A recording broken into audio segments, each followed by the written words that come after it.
지금부터 사랑과 기도로 만들어가는 생명 있는 방송 CHB 크리스찬 헤럴드 방송을 시작합니다. 매일 새벽 4시, 매일 밤 11시 하루의 시작과 마무리를 함께하는 CHB 크리스찬 헤럴드 방송은 크리스찬 헤럴드 신문과 가장 인기 있는 기독교 정보를 담고 있는 www.christianherald.com과 함께 오늘도 성실하게 여러분 곁에 함께할 것입니다. 하나님께서 선물로 주시는 오늘 하루를 CHB 크리스찬 헤럴드 방송과 함께 소망으로 열면서 오늘도 하나님을 섬기며 영혼을 사랑하는 복된 하루가 되시기를 바랍니다.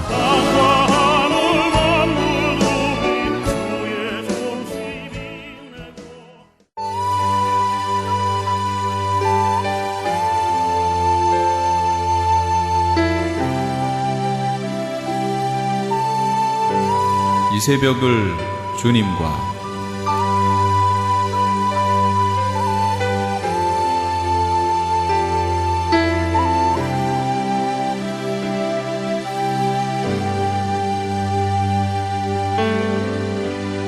AM 1650을 통해 남가주 전역에서 AM 1540을 통해 하와이에서 그리고 인터넷을 통해 전 세계에서 듣고 계시는 이 새벽을 주님과 애청자 여러분, 밤새 평안하셨습니까? 이 새벽을 주님과의 정영철 인사드립니다.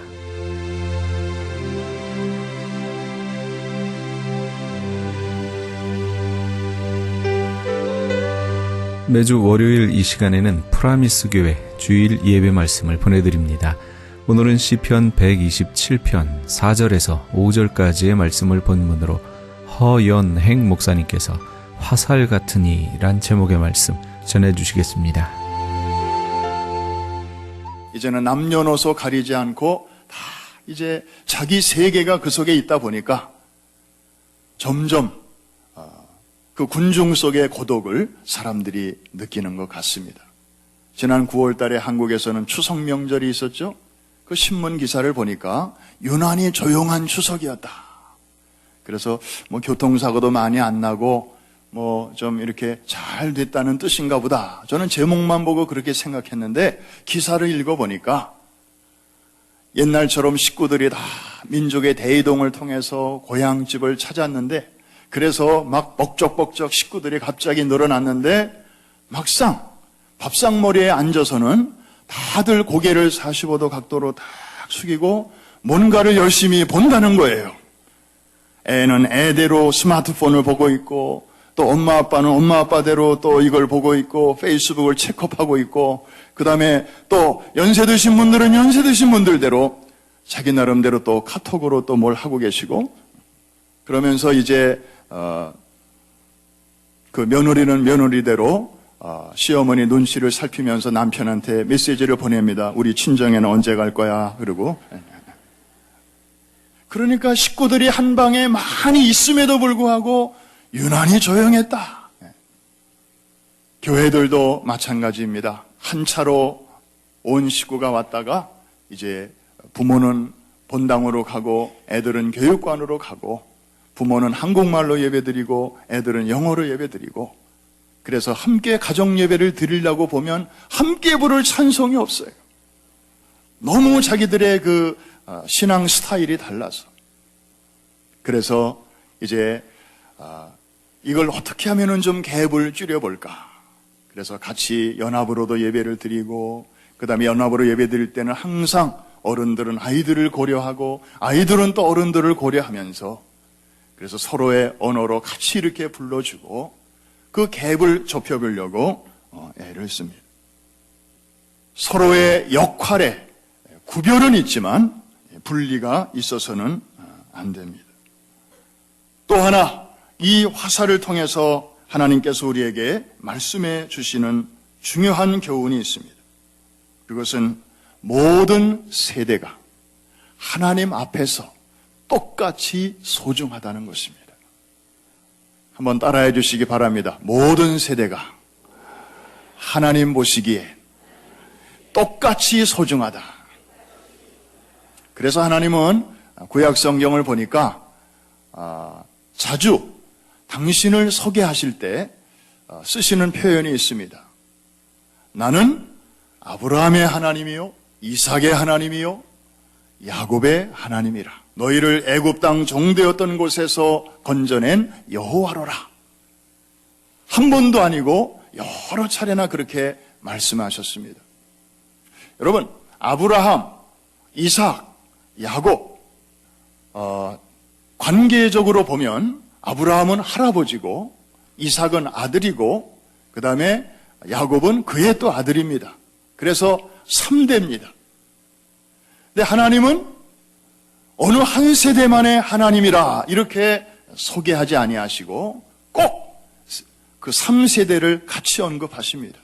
나는 아브라함의 하나님, 이삭의 하나님도 되고 야곱의 하나님도 되느니라. 여기에는 중요한 의미가 있습니다. 하나님은 모든 세대를 통하여 유일하신 참 하나님으로 그렇게 예배 받으시고 또 공경 받으시기를 기뻐하신다는 뜻입니다. 어느 한 세대를 통해서만 영광을 받으시는 거로 만족하실 수 있는 분이 아닙니다. 죄로 말미암아 하나님의 주인 되심을 망각하고 이제는 스스로가 주인이라고 착각하면서 살아가는 이 땅의 많은 사람들로부터 사단의 속임수에서 깨어나서 아까 우리 찬양한 것처럼 우리 주님은 이 도시의 주인이시다. 이 백성의 진정한 왕이시다. 우리의 삶의 진정한 주인이심을 언어와 민족과 백성과 방언을 초월해서 모든 열방이 그런 찬송과 고백을 드릴 수 있는 그날을 하나님은 지금도 기다리고 계신 줄로 믿습니다. 그래서 우리가 가까이는 전도를 하고 더 멀리는 타문화권에 있는 분들에게까지 선교하려고 이렇게 애를 쓰는 거 아닙니까? 잃어버린 주인을 다시 찾아주기 위해서. 내가 주인이 아니라 진정한 주인이 누구신가를 저들에게 알게 함으로 본래 가졌던 그 하나님께서 저들을 축복하시고 우리는 그 하나님을 경배하는 이런 복된 관계를 다시 회복시켜주기 위해서 예수님께서 이 땅에 오셨고 우리에게 이 복음을 부탁하신 것입니다. 자, 아브라함의 하나님, 이삭의 하나님, 야곱의 하나님이라고 말씀하실 때 꼭 3대만을 말하는 것일까요? 하나님의 커패시티가 그 정도밖에 안 되셔서 그렇게 말씀하시는 걸까요? 아니죠. 유대인의 사고방식에 따르면, 히브리적 사고방식에 따르면 3이라고 하는 숫자는 둘보다 하나 많고 넷보다 하나 적은 그런 숫자적인 개념도 때로는 있지만 상징적으로는 모든 것을 의미합니다. 여러분, 사도 바울이 육신에 가시가 있었습니다. 그래서 그것 때문에 너무 괴롭고 힘들어서 하나님 앞에 기도 왜 안 했겠어요? 성경에 보니까 몇 번 기도했다고 그랬어요? 3번. 3번이나 간구했다. 이게 꼭 2번보다 하나 많고 4번보다 하나 부족한 그런 삶이겠습니까? 할 만큼 했다는 거예요. 기도할 만큼 기도했다는 거죠. 더 이상 기도할 수 없을 만큼 하나님 앞에 몸부림치며 주여 내 육체의 이 가시를 좀 빼주시옵소서. 그러면 내가 훨훨 날아다니면서 부탁하신 복음을 더 잘 전할 수 있겠나이다. 얼마나 기도했겠습니까? 오늘 아름다운 첼로 연주를 해주신 우리 자매님도 젊어서 아름다운 꿈을 가지고 유학을 준비하는 가운데 뜻하지 않은 그런 교통사고를 만났을 때 우리가 당해보지 않아서 그렇지 얼마나 하나님 앞에 몸부림치며 울며 밤을 하얗게 지새우는 그런 시간들이 얼마나 많았겠습니까? 사도 바울도 그런 시간이 있었다는 겁니다. 3번씩이나 기도했다. 그런데 하나님께서 이상하게 그 일만큼은 그냥 그대로 두시고 그러면서 이제 그 일의 의미를 설명해 주시죠. 바울이 하나님이 나로 하여금 너무 자고하지 않게 하시려고 나를 이렇게 이것으로 꼭 누르시는구나. 내 인생의 자동차에 이렇게 브레이크 장치를 설치해 주셨구나. 이것마저 없으면 그저 내가 원하는 대로 막 다니다가 여기 들이받고 저기 들이받고 할까봐 하나님께서 고차원적인 섭리 가운데서 나에게 이런 시스템을 매달아 놓으셨구나. 바울이 그것을 깨닫는 순간 바울의 마음속에는 말할 수 없는 평안과 평화가 찾아오게 되었어. 내 은혜가 내게 족하도다. 아름다운 감사의 고백이 나오게 되었습니다. 사랑하는 성도 여러분, 하나님은 이렇게 모든 세대, 지나간 세대를 포함하고 앞으로 오게 될 세대를 포함해서 모든 세대들로 하여금 하나님을 백성의 주인이라고, 이 민족의 진정한 주인이라고, 그리고 우리의 삶의 진정한 주인이시라고 그런 고백을 받으시기를 기뻐하시는 줄로 믿습니다. 우리 세대가 열심히 믿는 것으로 끝나면 안 됩니다.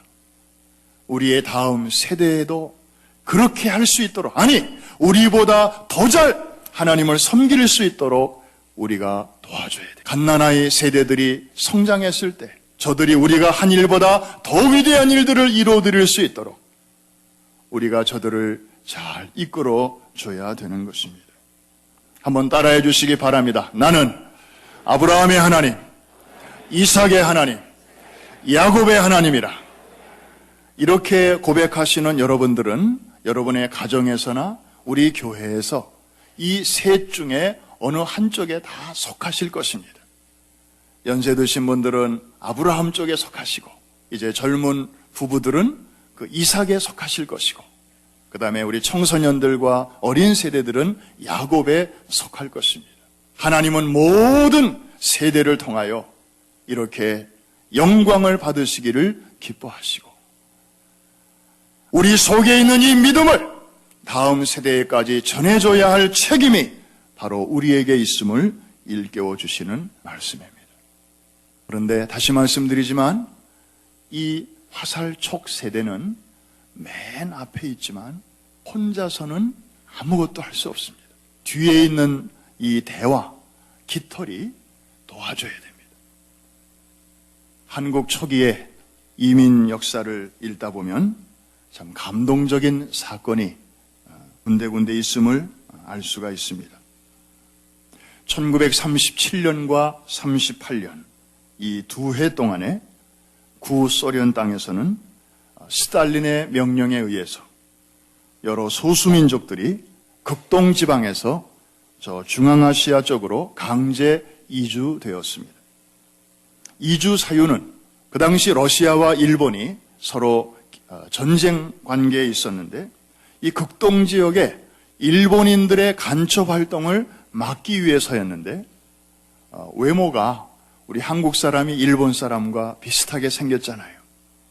그래서 이제 우리를 같이 섞여 살면 한국 사람인지 일본 사람인지 이게 러시아 사람들이 볼 때는 식별이 어려우니까 아예 그냥 조선 사람들을 다 저 중앙아시아 쪽에 허허벌판으로 이제 이주를 시켰던 것입니다. 그 당시에 시베리아 횡단 철도를 이용했습니다. 기차라는 게 말이 기차지 객실을 이용한 게 아니고 화차, 화물들을 실는 그 공간에다가 이제 한국 사람들도 집어넣고 또 여러 소수민족들을 집어넣는데 정원을 태운 게 아닙니다.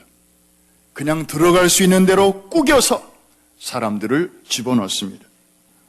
유리창도 하나 없고 또 쇠로 철로 만들어진 화차리지 그 화차 칸이지만 너무나 오래되고 삭고 낡아서 곳곳에 구멍이 뻥뻥 뚫어졌습니다. 그래서 가만히 있어도 추운데 이 시베리아 추위가 얼마나 춥습니까? 이제 이 기차가 달리기를 시작하면 그 매서운 시베리아 칼바람이 이제 그 벽을 뚫고 들어오고 나중에는 옷을 뚫고 들어옵니다. 그래서 건강한 사람이라도 하루 이틀 달리다 보면 추위와 굶주림을 견디지 못하고 결국에는 얼어 죽습니다. 그야말로 문자 그대로 설국 열차였습니다. 한번 그때 우리의 조상들이 기차를 타고 얼마나 먼 거리를 갔는가 보여주는 지도가 있는데 한번 보여주실까요? 그런 엉성한 기차를 타고 장장 6,000km나 떨어진 저 맨 오른쪽에 보이는 거기가 블라디보스톡, 연해주. 거기서부터 기차가 출발해서 이제 서쪽으로, 북쪽으로 올라가면서 서쪽으로 이동을 합니다. 그래서 지금의 카자흐스탄의 알마티라고 하는 땅에 저들을 내려놓게 됩니다. 대부분 가는 저 도상에서 대부분 다 얼어 죽습니다. 그런데 목적지에 도착해서 기차칸을 열어본 러시아 사람들은 깜짝 놀라게 됩니다. 그리고 숙연해졌습니다. 왜냐하면 다른 소수민족들이 탄 칸을 열어보니까 사람들이 이 구석 저 구석에 각자 살아보려고 막 몸부림치고 몸을 웅크리고 그러다가 다 뿔뿔이 흩어져 죽어 있는데 이 조선 사람들, 고려인들이 탄 그 화차를 열어보니까 거기에는 특별한 형태로 사람들이 이렇게 있었기 때문입니다. 서로 어깨동무를 한 채 커다란 원을 이루고 있었습니다. 할 수 있는 대로 큰 원을 이루고 있었습니다. 그리고 가만히 보니까 원이 하나가 아니었습니다. 이 바깥에 큰 원이 있고 그 안에 보니까 또 다른 원이 있고 그 안에 보니까 또 원이 있는데 가만히 보니까 제일 연세 많으신 분들이 맨 바깥에 있었다는 것입니다. 그리고 안으로 들어갈수록 이제 중간 어른들이 있고 그리고 가장 안쪽에는 어린이와 청소년들이 그 안에 있었습니다. 더 놀라운 사실은 그 바깥에 있는 어른들이 자신들의 웃옷을 벗어서 그 안쪽에 있는 젊은이들에게, 어린이들에게 그 옷을 입혀준 채로 자기들은 싸늘하게 죽어 있었던 것입니다. 러시아 사람들이 보고 깜짝 놀랐습니다. 저들의 희생과 저들의 이 다음 세대를 향한 이 마음이 하늘로도 전달이 되었는지 대부분 다 굶어 죽고 얼어 죽었지만 그 겹겹이 쌓여있는 서클, 맨 안쪽에 있는 어린이들과 청소년들 몇 사람이 살아남았어. 아무것도 없는 허허벌판에 이제 내려지게 되었습니다.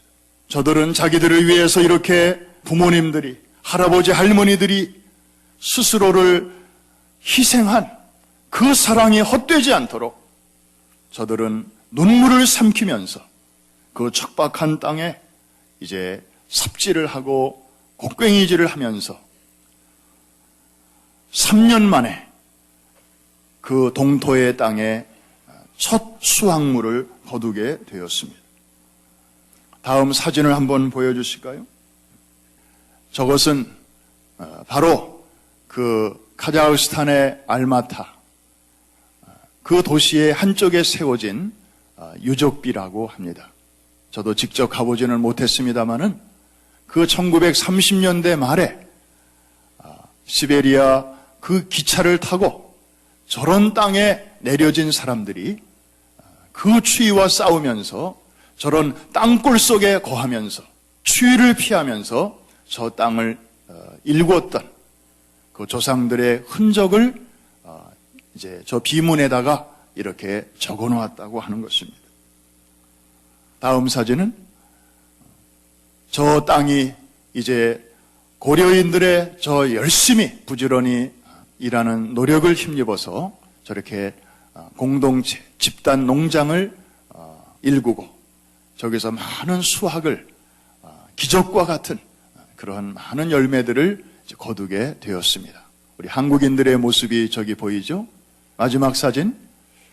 그 초기에 저 땅에 이주되어서 사랑하는 가족, 부모, 또 할아버지, 할머니를 먼저 보낸 한 후손이 저렇게 뭔가를 깊이 생각하는, 열심히 일하는 그 수건을 머리에다 두르고 뭔가 상념에 잠겨있는 그런 모습을 볼 수 있습니다. 사랑하는 성도 여러분, 이 민족이 바로 우리 한국 민족입니다. 자기는 죽어서라도 다음 세대를 위해서라면 기꺼이 희생할 준비가 되어 있는 그런 피가 흐르는 그런 민족이 바로 고려인이고 대한민국 사람인 줄로 믿습니다. 미국에 이민 오신 여러분들도 시대는 다르지만 마음은 마찬가지가 아니겠습니까? 한국에 있었더라면 좀 이런 고생 안 하셔도 될 텐데 물설고 낯설은 이 미국에 왜 오셨습니까? 이렇게 물어봤더니 여생이라도 좀 편안하게 보내고 싶어서 왔습니다. 이렇게 말씀하신 분은 10명 중에 3분 정도밖에 안 되고 나머지 7분은 저는 괜찮습니다. 우리 애들만이라도 좀 입시 지옥에서 벗어나서 좀 넓은 세상에서 호연지기를 좀 기르면서 큰 꿈을 가지고 그렇게 살게 하고 싶어서 제가 고생은 좀 되더라도 이렇게 미국 이민을 결심하게 되었습니다. 사랑하는 성도 여러분, 이게 바로 우리의 마음입니다.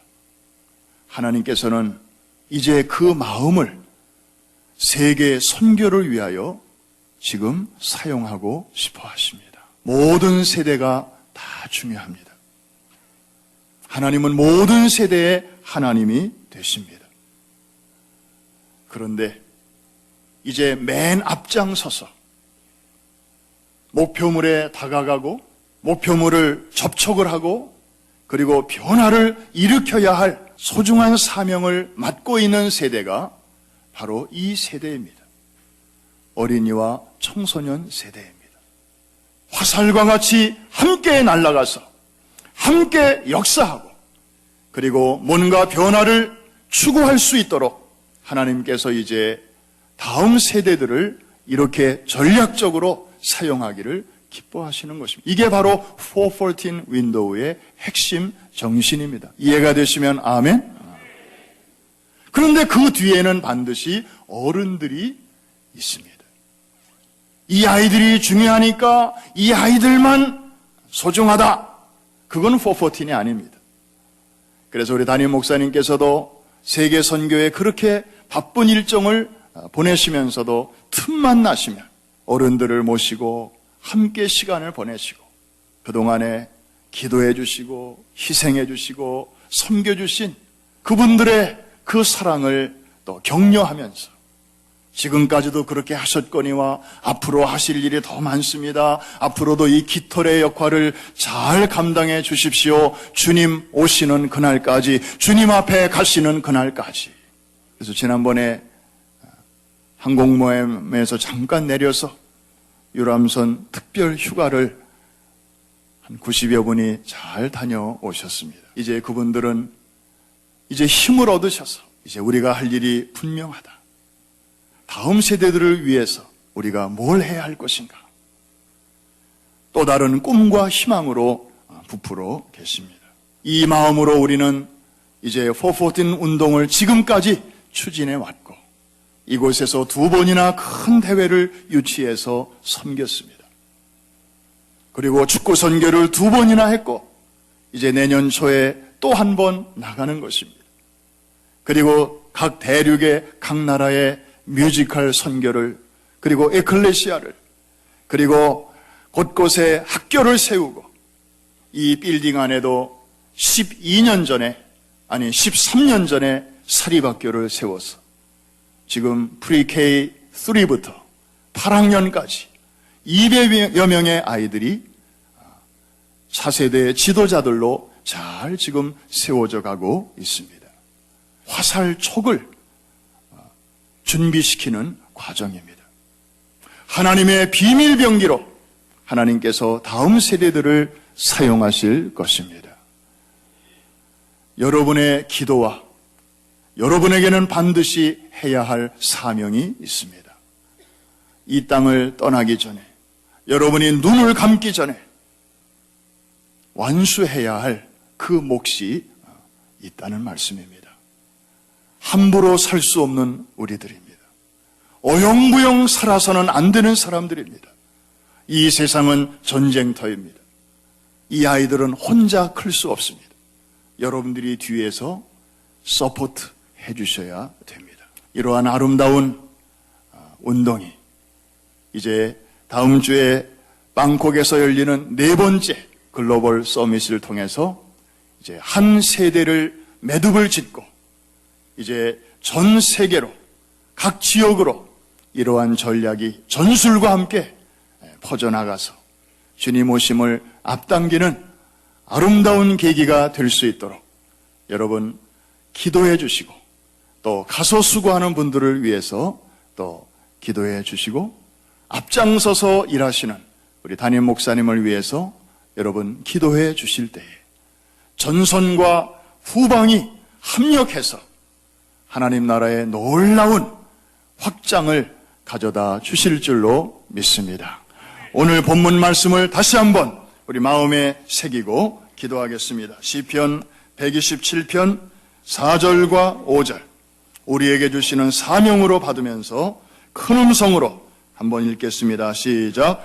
젊은 자의 자식은 장사의 수중의 화살 같으니 이것이 그의 화살통에 가득한 자는 복되도다. 그들이 성문에서 그들의 원수와 담판할 때에 수치를 당하지 아니하리로다. 아멘. 우리 다 자리에서 한번 일어나십시다. 여러분은 이 시대의 아브라함이요, 이 시대의 이삭이요, 또 이 시대의 야곱입니다. 하나님은 아브라함의 하나님, 이삭의 하나님, 야곱의 하나님이 되십니다. 우리 조상들은 다음 세대들을 진정으로 위할 줄 알았습니다. 기꺼이 자신을 내놓았습니다.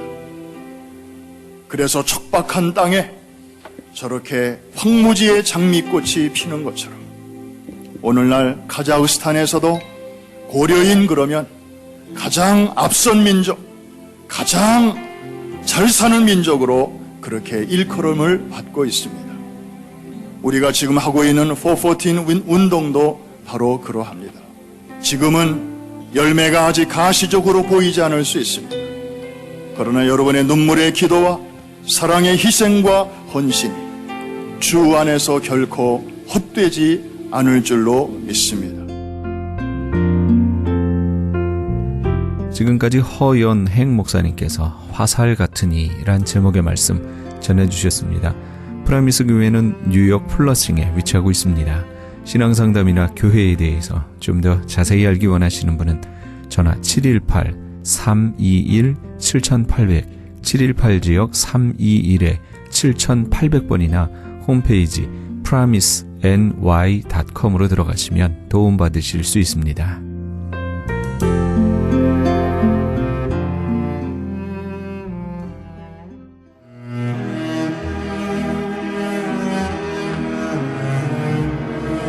크리스천 헤럴드는 신문과 라디오는 물론 TV, 인터넷을 통해 예수님의 복음을 가장 멀리, 가장 많이 전하는 종합 미디어입니다. 이런 사역을 감당하기 위해서는 우리 애청자 여러분의 후원과 기도가 절실히 필요합니다. 예수님이 우리에게 맡겨주신 이 지상 사역에 함께 동참하시지 않으시겠습니까?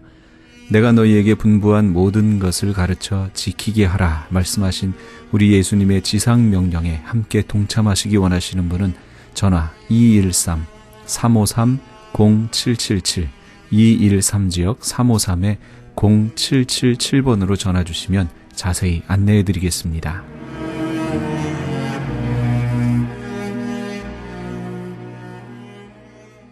지금 여러분께서는 AM 1650과 인터넷을 통해 미 전역과 전 세계에서, 하와이에서는 AM 1540으로 방송되는 크리스찬 헤럴드의 이 새벽울전인과 일부 함께하고 계십니다.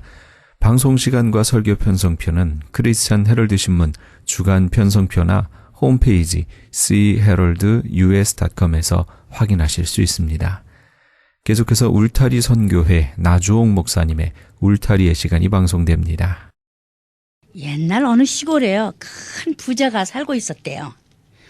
어느 날 무슨 일인지 그 부자는요, 커다란 잔치를 베풀기로 마음먹었다지요. 잔치를 준비하면서 정말 많은 사람들을 초대하기로 했대요. 어지간히 잔치 준비가 되었을 무렵에 그 부자는 그 부리는 일꾼들을 시켜서 자기가 초대한 사람들을 불러오라고 시켰답니다. 자, 이제 잔치 준비가 다 되었으니 초대받은 이들을 빨리 모시고 오거라. 빨리 모시고 오시오. 이렇게 했다는 거죠. 그런데 웬일인지 초대된 사람들이 하나같이 올 생각을 하지 않은 거죠. 한 사람이 이렇게 말했대요. 내가 밭을 하나 사는데 그 시간이 마침 계약서를 써야 하는 시간이요. 미안합니다. 양해해 주시기 바랍니다. 이렇게 핑계를 대는 것이었대요. 또 다른 사람에게 찾아갔대요. 그 사람은 내가 결의소 5쌍을 샀는데 그것들을 시험하러 가는 길이요. 부디 양해해 주시기 바랍니다. 또 핑계를 대는 것이었죠. 그 결의소라는 말이요. 결의를 끄는 소라는 뜻으로 결의라는 말이 소 2마리가 끄는 쟁기라는 뜻이랍니다. 2마리의 소를 부려 밭을 가는 것을 결의소를 부린다고 한답니다. 텔레비전이나 사진을 통해서 2마리 소가 나란히 밭을 갈아 나가는 모습을 본 적이 있으시죠? 그렇게 2마리 소가 나란히 일하는 것을 결의소라고 한답니다.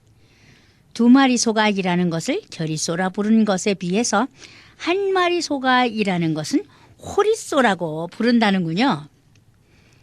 좋은 농기구가 많이 보급된 요즘은요. 웬만한 논밭은 대개 기계가 갈죠. 예전엔 대부분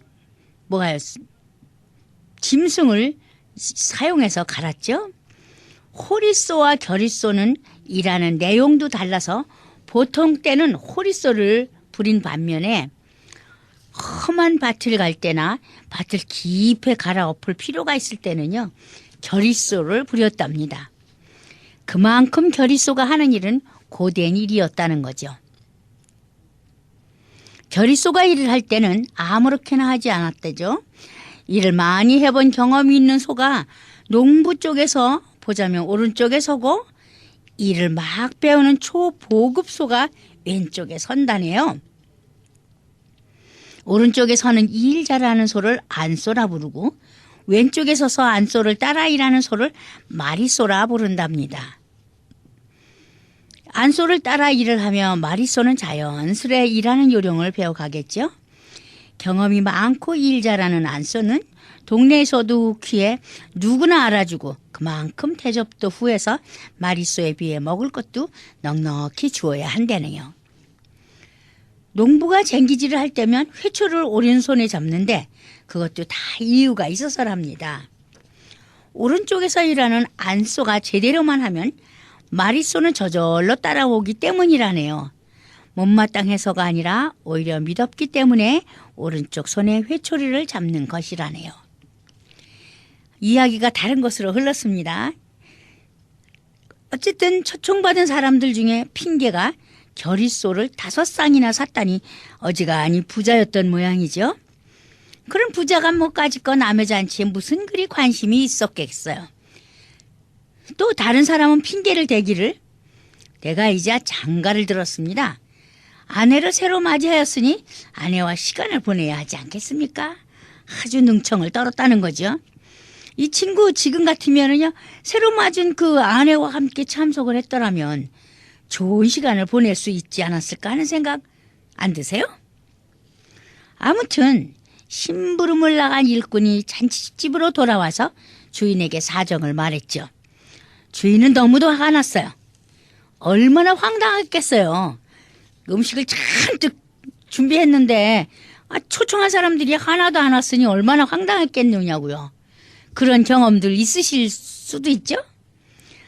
무슨 잔치 벌리고 무슨 일하고 손님 초대했는데 제 시간에 안 나타나면 왜 그렇게 초조하고 힘든지 모르잖아요. 그런데 우리나라 사람들은요 잔치를 얼마나 좋아하는지 몰라요. 잔치 종류가 혼인잔치, 축하잔치, 백일잔치, 돌잔치, 생일잔치, 회갑잔치, 칠순잔치, 팔순잔치 등등 정말 셀 수도 없는 여러 종류의 잔치가 있죠.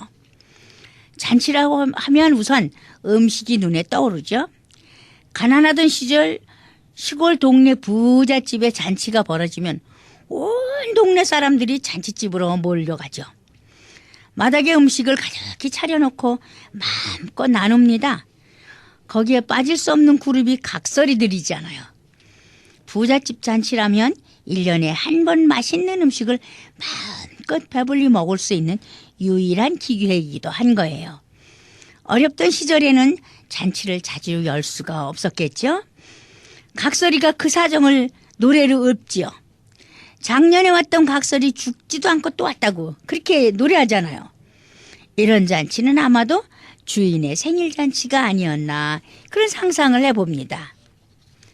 아무튼 잔치라면 동네 멍멍이까지도 마음껏 지저대면서 즐거워하지요. 우리나라 사람들은요, 잔치를 너무 좋아해서 장례식까지도 무슨 파티하는 것처럼 잔치처럼 음식을 나누지요. 밤새껏 나눠요. 온 동네가 몸과 마음을 합해서 한 마음 한 뜻이 돼서 잔치를 치릅니다. 우리가 그것을 또 이름이 따로 있어요. 품앗이라고 말입니다. 사실 요즘 우리 이민 사회에서는요, 자주 일어나는 사건인데요. 계절마다 절기마다 여기저기서 잔치를 벌입니다. 생일잔치다, 회갑잔치다, 혼인잔치다, 또 음악회다 뭐 등등 아주 화려하고 멋진 잔치를 많이도 열어요. 그런데요, 초대한 손님들이 모이지를 않는 거예요. 준비한 음식은 물론 썰렁한 그 분위기는요, 준비한 주최 측 사람들의 마음을 어지간히 상하게 하지요. 성경에 나오는 부잣집 주인처럼 초대한 사람들이 나타나지 않아서 어지간히 마음을 태우기도 하지요. 저희 울타리 선교회도요, 잔치를 자주 엽니다. 찬양으로 감사 예배를 드리지요. 그때마다 손님을 초청하지만 초청된 손님들이 죽은 듯이 끔찍도 하지 않을 때가 있어요. 오직 무언가 순서를 맡은 사람들뿐, 그런 사람들만 모일 때가 좀 있어요. 그뿐이 아니라 또 그렇게 해가지고 자기 순서가 끝나면요, 부지런히 그 자리를 떠버려요. 이민 생활이 정말 바쁘고 힘든 것이 틀림없죠. 그러나 그보다 남을 배려하는 마음이 조금은 부족한 것이 아닌가 하는 생각도 듭니다. 우리 생각에 선교회에서 잔치를 열면 경제적 부담을 갖게 되어서 그런 것이 아닌가, 아니면 홈리스들과의 음악회라서 뭐 볼 것이 있겠느냐 하는 그 경시하는 태도에서 주저하는 것 아닌가 자책도 해보죠. 그런 가운데 위로가 되는 일도 있습니다. 음악회를 마치고 돌아가시는 분들이 하시는 말씀이 참 수준이 높고 훌륭한 음악회였습니다. 참 감명 깊었습니다. 이렇게 좋은 줄 알았으면 우리 교인들 모두 함께 왔더라면, 이렇게 말씀하셔요. 그랬을 걸 하시는 거죠. 그럴 때 생각나는 말씀이 있습니다. 나사렛에서 무슨 선한 이가 나겠는가? 뭐 그런 얘기하고 뭐 같은 맥락 같으네요. 아무튼 화가 난 잔치집 주인은 다시 일꾼들에게 명령을 합니다. 어서 시내의 거리와 골목으로 나가서 가난한 사람들과 지체에 장애가 있는 사람들과 눈먼 사람들과 다리 저는 사람들을 이리로 데려오시오. 그렇게 했죠. 그래도 자리가 남았다는 일꾼들의 말에 큰 길과 산 울타리로 나가서 사람들을 억지로라도 데려다가 내 집을 채우시오. 이렇게 말했답니다. 잔치는 기쁜 일이 있을 때 여러 사람이 모여 즐기는 일이죠. 흔히 연회 혹은 파티, 영어로는 파티라고 하죠. 그렇게 말하는데 옛날에는 왕의 생일과 같은 때에 궁중에서 하는 잔치를 궁중연회라고 불렀다고 합니다. 바로 우리 울타리 선교회가 큰 잔치를 엽니다. 오는 11월 9일 토요일 아침 10시 30분, 11월 9일 토요일 아침 10시 30분에 홈리스들과 함께 찬양으로 추수감사 예배를 드립니다. 홈리스 중에는 지체에 장애가 있는 사람들과 눈먼 사람들과 다리 저는 사람들로 가득 찰 겁니다. 물론 억지로 데려온 이들도 있죠. 찬양을 맡은 팀들은 그냥 부탁을 해서 오는 팀들이 많이 있습니다. 그들은 노래를 불러달라는 울타리 선교의 간절한 청에 모두들 오시기로 했으니 억지로 오시는 게 되지 않을까 하는 생각이 드네요. 잔치집은 교회당을 가득 채우려고 합니다. 혹 빈자리가 남을지도 모르니까 이 방송을 듣는 분들은 모두 오셔서 그 자리를 채워주시기 바랍니다. 진정 우리 울타리 선교회가 여는 잔치는 천국 잔치요 정말 은혜로 가득 찬 잔치가 될 것임에 틀림없습니다. 울타리 선교회는 잔치를 좋아하죠. 매주 토요일 아침이면 로스앤젤레스 다운타운에서 마당 잔치를 연다고 많이 말씀드렸어요. 잔치에는 음식이 부족하면 참 썰렁해요. 음식이 풍부해야 하지요. 미제떡, 도넛과 한국 국수, 사발면을 나누죠. 잔치에 내놓는 잔치국수는 밀가루로 만든 국수를 멸치로 낸 국물에 말아서 만든 음식이잖아요. 쇠고기나 다시마로 국물을 낼 수도 있고요. 보통 참기름, 간장, 마늘, 파, 고춧가루 등을 버무려서 양념장과 각자 입맛에 맞게 간을 하라고 함께 내놓는 것과 그게 바로 잔치국수예요. 국수 위에는 또 얇게 붙인 결한 지단과 김, 호박 등을 고명으로 얹는 것은 누구나 다 하는 얘기고요. 가정에 간편하게 만들 수 있는 음식이기도 합니다. 잔치국수라는 이름은 잔치 때 먹는 음식이라는 데서 나왔다는군요. 조선시대에는요, 밀가루를 귀한 음식 재료로 여겨서 밀가루로 만드는 국수는 전통적으로 한국의 결혼식이나 생일잔치, 환갑잔치와 같은 행사에서 손님들에게 대접하던 음식이 되었다지요. 국수는 음식 가운데 긴 길이로 장수의 뜻을 담게 되었고 결혼식 피로연에서도 신랑과 신부의 결혼 생활이 오래 이어지라고 기원하는 뜻도 담아 내놓았답니다. 우리 울타리 선교회는요, 잔치국수 대신에 만민의 영양식 잔치국수와 가장 많이 닮은 사발면으로 대접하지요. 손님 대접은 지교회 선교 회원들이나 학생들 그리고 개인으로도 참석을 하지요. 그들 중에는 각설의 역할을 하는 찬양팀들, 그들의 말을 들어주고 대화를 해주고 기도를 해주는 중보기도팀, 떡과 국수를 나누어주는 봉사팀들로 구성이 됩니다. 손님으로는 홈리스들이지요. 성경 말씀대로 하면 그들은 초대받지 못한 사람들이기도 하지요. 가난한 사람들과 지체에 장애 있는 사람들과 눈먼 사람들과 다리 저는 사람들이요. 그리고 지나가던 사람들까지 끼어들어 음식이 바닥이 날 때까지 잔치는 계속됩니다. 노래도 계속되고 기도도 계속되고 대화도 계속되지요. 그야말로 한국 시골 마을 마당잔치를 옮겨놓은 듯 왁자지껄한 잔치가 계속되지요. 그러니까 변두리 잔치를 계속하고 있는 겁니다.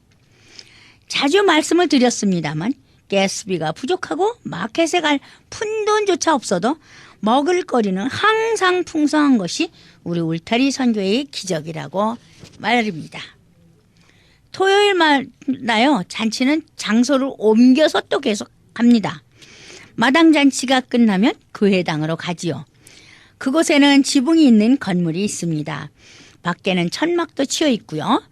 이곳에서는 3가지 음식이 지속적으로 제공되지요. 육의 음식, 그러니까 육의 양식, 영의 양식, 감성의 양식이 바로 울타리 선교회에서 제공되는 것입니다. 음식입니다. 이 3가지 양식을 제공하면서 잔치는 계속되고 이곳에 모이는 이들 역시 초대받지 못한 이들이지요. 내 집을 채우라. 잔치집 주인처럼 주의 집을 채우려고 우리 울타리 선교회는 늘 노력하고 있습니다. 경제가 어렵고 살기 힘들어지면서 사람들은 왕래하는 것이 적어졌습니다. 이유는 함께하는 자금이 언제나 함께하려면 경비가 드는데 그 경비가 부족하기 때문이라고 그랬죠. 주머니가 비었을 때는 누구를 만나는 일도 행사를 하는 것에도 많은 부담이 가는 것이 사실이죠. 우리나라 사람들은 모이기를 좋아하고 나누기를 즐겨하는 민족입니다. 일을 하더라도 함께 하죠. 밭을 갈고 논을 메고 추수를 할 때도 함께 도우며 합니다. 김장을 할 때는 온 동네가 떠들썩하게 모여 일을 하지요. 그것을 품앗이라고 하죠. 서로 돕고 도와준다는 뜻이지요. 요즘 신문에 크게 기사가 났더라고요. 김치, 김장, 유네스코 인류 무형유산에 기재가 되어 이제 인증을 받으면 된다네요. 한국을 넘어 세계가 즐기는 음식인 김치, 그리고 우리 공동체 문화를 상징하는 김장, 그 김치와 김장이 유네스코 인류 무형유산에 오를 전망이랍니다. 문화재청은 23일 유네스코 인류 무형유산에 신청한 김치와 김장 문화가 유네스코 무형유산위원회 산하 심사보조기구로부터 등재 권고 판정을 받았다고 밝혔지요. 등재권과 그 판정은요, 사실상의 등재 결정이랍니다. 최종 결정은 오는 12월 아제르바이잔에서 열리는 유네스코 무형유산위원회에서 내려진다는군요. 등재가 확정되면 한국은 모두 16개의 인류 무형유산을 보유하게 된다네요. 그런데 언제부터인가 이런 아름다운 풍습이 사라지고 자신의 유익을 위한 계산적인 자리에만 참여하는 사회가 되어버렸지요. 그리고 품앗이 같은 것도 이제는 정말 찾기가 힘들어요. 왜냐하면 슈퍼마켓에 가면 다 있잖아요. 김치도 있고 떡도 있고 뭐 생활에 필요한 거는 돈만 있으면 뭐 얼마든지 살 수 있으니까 이제 뭐 사람들 모여서 왁자지껄 뭐 그런 거 그렇게 안 해도 된다는 거죠. 그러다 보니까 경조사에도 마찬가지라는 거예요. 우리 집 일에 누가 참여했는지를 보고 그러니까 초청했을 때 누가 왔나 또 축의금은 얼마를 냈나 그거를 참조해서 왔던 사람한테는 가고 오지 않은 사람들한테는 뭐 가지 거 나도 안 가지 이런 경우가 많다는 거죠. 참석해주는 그런 모임이 많아졌지만 또 참석 안 하는 경우도 많다는 거예요. 성경 속에도 참석하지 않았는데 요즘쯤이야 오죽하겠어요. 어디든지 행사를 치르면 얼마나 많이 모였는가가 관심사가 된 지금입니다. 그래서 많은 사람들을 동원하는 사람에게 은사가 있다고 말하지요. 그러나 은사 능력이라고 한다기보다는 사람들은 행사를 진행하는 주최 측이 얼마나 더 그게 누구냐가 관심 있고 또 거기에 모이는 거죠. 주최 측이 사람이 나와서 어떤 관계로 이어졌느냐가 주 관심사이기도 하고요. 그래서 힘이 있고 능력이 있는 곳에는 아직도 사람들이 많이 모인다고 합니다. 그러니까 줄서기를 잘하는 거죠. 그곳에는 자신을 나타낼 수 있는 영향이 얼마나 있느냐 아니면 앞으로 내가 그곳에 가서 나한테 돌아올 이득이 있느냐 없느냐를 따져서 간다는 겁니다. 아마 잔치에 가장 많은 인원을 동원한 사람이 누굴까요? 예수님 아닐까요? 그렇게 생각이 드네요. 예수님을 따르는 자들은 영육의 말씀도 주시지만 병든 자를 고치시고 문둥병자를 깨끗게 하시고 눈먼 자를 뜨게 하시고 중풍병자를 낫게 하시는 기적을 보이셨기에 모여든 사람들이 많았을 것 아니겠어요? 요즘도 병 고치는 은사가 있다는 곳에는 많은 사람들이 몰려드는 것을 보게 됩니다. 그러니까 하도 아픈 사람이 많으니까 그런 아픈 병을 고쳐주는 데가 있다. 그러면 사람이 모이는 거죠. 울타리 선교에서 베푸는 거리에서의 마당잔치는 언제나 대성황이에요. 쉴 새 없이 구름대처럼 몰려드는 손님들이 있습니다. 미제떡과 한국 국수를 먹기 위한 자리거든요. 물론 정식으로 초청을 한 사람들은 아니죠. 그저 먹을 것을 얻을 수 있다는 곳이기에 몰려드는 거죠. 한국 속담에요. 하던 짓도 멍석을 깔면 멈춘다는 말이 있어요. 성경 속에 나오는 초대받은 인물들 하나같이 딴 핑계를 대고 불참했잖아요. 잔치는 사람들이 모이는 곳이고 무언가 나누는 곳이 잔치지요. 음식도 나누고 대화도 나누고 사랑도 나누고 나누는 것이 곧 잔치라고 말할 수 있지 않을까요? 그런가 하면 잔치를 좋아하는 사람들은 성경 속 잔치에 모인 사람들만 해도 정상적인 사람들보다는 어렵고 힘들고 굶주리고 헐벗은 사람들이 모였지요. 예수님이 이런 사람들과 함께 베푸는 잔치를 좋아하셨잖아요. 그런 사람들과 함께 가르치시고 나누시던 예수님의 모습을 그려봅니다. 예수님은 화려하고 우아한 자리를 찾으셨던 분이 아니시지요. 누추하고 초라하고 어딘가 부족한 곳에 계셨듯이 지금의 예수님도 그런 자리에 계시지 않을까요? 높고 높은 하늘나라에만 계신 분이 아니시고 지금 우리 곁에 계시는 분이지요. 우리 울타리 선교회의 우리 스태프들은 정말 예수님을 닮아가려고 얼마나 노력하는지 모릅니다. 물론 또 자원봉사자로 와서 일하시는 우리 많은 분들이 계셔요.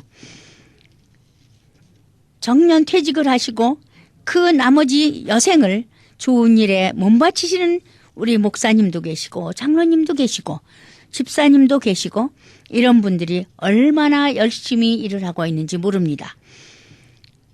우리가 정말 대접할 수 있는 일이 없다 하더라도 열심히 예수님을 닮아가는 우리가 울타리 선교회가 아닐까 이렇게 또 자부해 보기도 합니다. 우리 울타리 선교회가 열고 있는 노숙자들과 함께 찬양으로 추수감사 예배에 주님은 우리와 함께 계시리라고 확신합니다. 예수님을 만나보고 싶지 않으세요? 홈리스들 냄새나서 싫으시다고요? 아니 그럼 골프 치러 가신다고요? 약속이 있으시다고요? 어머 예수님이 기다리실 텐데 그거 취소하고 오시면 안 될까요? 여러분 우리 노숙자들과 함께 찬양으로 추수감사 예배에 여러분을 초대합니다. 어디 약속이 있으시면 취소하고라도 오시면 얼마나 좋을까요? 오는 11월 9일 아침 10시 30분 우리 42가하고 웨스턴에 있는 울타리 선교교회로 오시면 저희들이 점심도 음악도 모든 잔치를 정말 잘 준비하고 있을 터이니 여러분들 자리를 꽉 메꿔주시기 바랍니다. 안녕히 계십시오. 다음 주에 뵙겠습니다.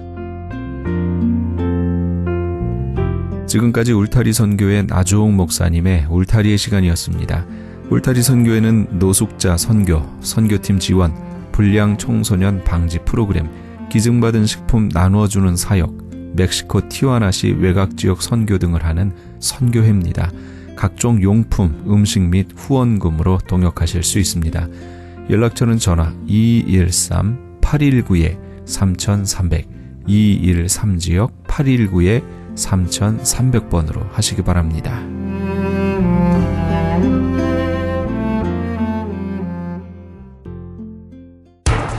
기적의 영양제 M3를 아십니까? 무슨 병에 걸렸던지 큰 효과를 준다는 그 신비한 기적의 영양제. 혈액에 영양을 공급하여 힘이 생기니까 피곤하지 않고 이제는 지팡이 없이 걸을 수 있다고 많은 분들이 간증을 합니다. 혈액 해독, 기력 회복, 뼈 골수 영양 공급, 심장, 뇌, 혈전 용해. 유태인 회사가 제조한 특수 영양제. M3, 혈액 순환을 잘 되게 하는 최고급 영양제. M3, 크던 작던 아픈 곳이 있다면 M3.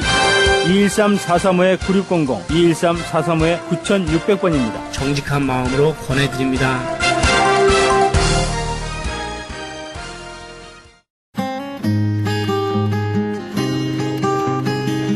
교계 게시판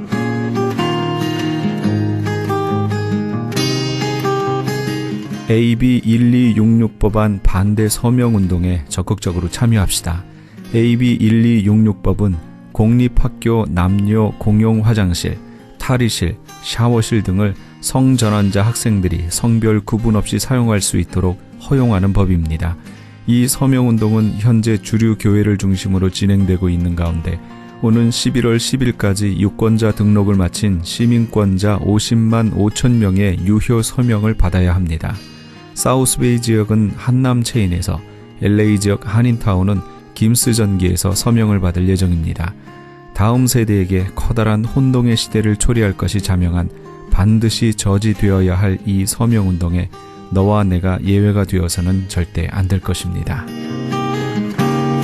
미주 한인이민 110주년 기념 전국 지도자 대회 및 차세대 리더십 컨퍼런스가 미주 한인 전국재단 주최로 열립니다. 이번 컨퍼런스는 특별히 이민 기성세대의 성공자로서 모범의 길을 걸어오시는 분들로부터 삶의 지혜를 전수받는, 미국의 장래를 짊어질 청소년 학생들과 젊은 차세대들에게 도전과 비전을 심어줄 두 차례의 차세대 리더십 무료 세미나를 거행합니다. 이번 컨퍼런스의 일정은 11월 14일 목요일 오후 7시 미주 한인의 날 제정 감사 예배를 시작으로 15일과 16일 양일간 두 차례의 세미나와 글렌데일 소녀상 방문, 시상식, 조찬 기도회, 장학 행사 및 재단 전국 이사 총회 등을 할 예정입니다. 장소는 가든 스위트 호텔이며 좀 더 자세한 문의는 305-572-9997 305지역 572-9997번으로 문의하시기 바랍니다. 제11회 시각장애인을 위한 장학기금 마련 찬양의 밤이 두 차례에 걸쳐 열립니다. 제1차는 11월 10일 주일 오후 4시 남가주 샬롬 교회에서 있게 되며 제2차는 나침반 교회에서 15일 금요일 오후 7시 30분에 있게 됩니다. 좀 더 자세한 문의는 213-480-8560 213지역 480-8560으로 하시기 바랍니다. 교계 게시판에 찬송 하나님의 나팔소리 함께 하시면서 이 새벽을 주님과 1부 여기서 마칩니다. 잠시 15분 후에 2부에서 돌아오겠습니다.